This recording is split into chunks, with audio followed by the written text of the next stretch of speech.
رمضان يا رمضان رمضان يا رمضان رمضان يا رمضان. Кто бы ни обращался к пророку Мухаммаду саллаллаху алейхи вассалям с нуждой, он никогда не говорил «нет». Он был самый щедрый, и его особая щедрость проявлялась в месяц Рамадан, месяц милости и прощения.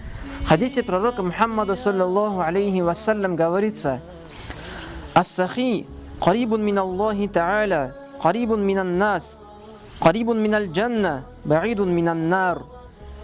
Щедрый человек близок ко Всевышнему Аллаху, близок к людям, близок к раю, далек от ада. «Валь-бахиль баидун мин Аллахи та'аля, баидун минан нас, баидун миналь джанна, карибун минан нар». Скупой человек далек от Всевышнего Аллаха, далек от людей, далек от рая, близок к аду. «Валь-джахилу сахи ахаббу иля Аллахи та'аля миналь абидил бахиль». Невежда, щедрый, более любим Всевышнему Аллаху, нежели скупой, поклоняющийся Аллаху человек.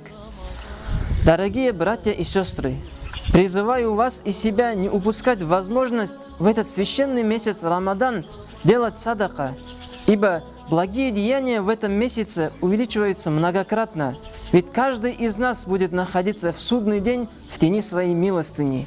Пророк Мухаммад саллаллаху алейхи вассалям сказал: «В каждом народе есть как щедрые, так и скупые люди, помимо ансаров. Поистине все они щедрые, и нет среди них скупых. Да поможет нам Всевышний Аллах оказаться из числа щедрых людей своего народа».